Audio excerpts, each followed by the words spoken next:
메이저수학학원 강사 정민철입니다. 지금부터 손해중 2학년 2학기 중간고사 기출 분석을 해보도록 하겠습니다. 우선 객관식 19문제, 서술형 2문제 이렇게 출제가 되었는데요. 전반적으로 예상보다 훨씬 쉽게 문제가 나왔다라고 생각할 수 있을 것 같습니다. 대부분의 문제들이 학원 시험 대비 교재인 워크북에 기재되어 있던 문제들이었어서 아마 워크북을 착실하게 풀었던 친구들은 무리 없이 풀 수 있지 않았을까라고 생각이 됩니다. 그래서 그러니까 객관식 마지막 문제인 19번만 해설을 한번 해보도록 하겠습니다. 자, 우선 문제부터 읽어보면 직사각형 ABCD에서 선분 CD 위의 한 점 E에 대하여 선분 AE의 연장선과 선분 BC의 연장선이 만나는 점을 F라 하자. 자, 일단 주어진 그림은 제가 칠판에 미리 그려놨는데요. 직사각형 ABCD가 있고 BC의 연장선과 그 다음 CD 위에 한 점 E라고 잡아놓고 그 AE를 연결한 연장선과 만나는 점을 F라고 해놨습니다. 자, 그리고 나서 뒤에 주어진 조건이 2 곱하기 선분 AC는 선분 AE다. 요 AC라는 길이의 2배를 한 게 그 다음 EF의 길이가 된다. 이렇게 되어 있는데 이게 굉장히 중요한 하나의 힌트가 됩니다.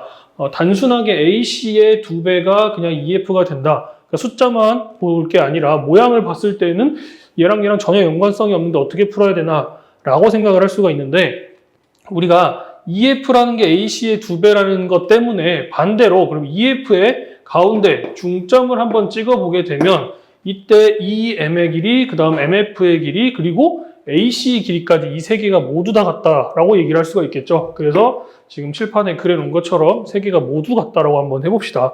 자, 그래놓고 여기 M이라고 만들어 놓은 점과 C를 이렇게 일단 한번 연결을 해줄 건데요. 자, 우선 첫 번째는 삼각형을 바라볼 때 삼각형 ECF의 모양을 바라보면 직각삼각형의 모양이 보이죠. 그때 요 M이라는 거는 빗변인 EF의 중점이 되기 때문에 다른 말로 하면 외심이다 라고 얘기할 수 있을 거고 그러면 얘가 외심이기 때문에 외심에서 꼭지점까지의 거리인 EM, 그 다음 FM, 그리고 마지막으로 CM의 길이까지도 모두 같다라고 얘기를 할 수가 있겠죠. 그래서 그림에 현혹되지 말고 이 내용만 보자면 EM의 길이, MF의 길이, CM의 길이, 그리고 아까 말했던 AC의 길이까지 모두 다 같은 길이다 라고 얘기를 할 수가 있겠죠. 자, 그렇게 되면 삼각형 ACM을 놓게 되면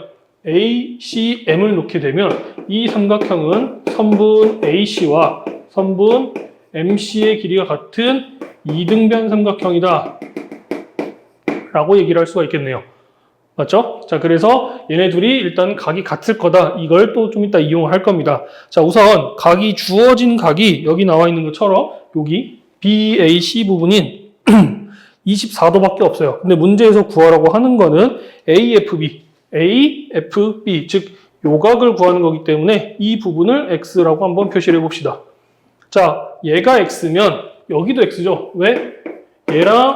얘는 AD랑 BF가 평행한 선이기 때문에 얻각의 크기가 같다라고 얘기를 할 수가 있겠죠. 그래서 똑같이 X다라고 표시를 해 놓은 거고요. 자, 그 다음 이렇게 삼각형만 놓게 되면은 MCF에서도 지금 우리가 길이가 같다라고 이미 해놨으니까 이등변 삼각형인 거 보이죠? 그렇게 되면 이 부분은 똑같이 X다라고 표시할 수 있을 거고 그리고 나머지 한 각에 대한 외곽인 이 부분은 나머지 두 내각의 합과 같다. 그래서 X 두 개의 합이기 때문에 2X다 라고 표시할 수 있을 거고 그 다음 M이랑 C랑 A 이렇게 다시 삼각형을 보게 되면 좀 전에 얘기를 했죠? 이등변 삼각형이라고. 그래서 얘가 2X면 이 부분도 2X다. 자, 그러면 여기 식에서 알 수 있는 게 요각 이거 세 개 다 더하면 90도다 라는 걸 알 수가 있겠죠? 그래서 X 더하기 2X 더하기 24 한 게 90이다 라고 해놓고 X를 계산하게 되면 답에 2번이라고 되어 있죠. 답에 22도 이렇게 2번 답을 구할 수 있게 될 겁니다. 자, 이 그림 같은 경우도 저희 시험 대비 교재에 정말 많이 나왔던 그림이기 때문에 앞으로는 기말고사 대비할 때도 시험 대비 교재 많이 풀어보고 이러한 응용 문제도 많이 풀어봐야 될 것으로 예상이 됩니다. 그리고 예상외로 중간고사가 좀 많이 쉬었기 때문에 아마 기말고사는 어렵게 출제될 거인데 특히 단원 자체가 닮은 단원이라서 더 어렵게 출제되지 않을까 예상이 됩니다. 그래서 기말고사는 더욱더 철저히 준비하시길 바랍니다.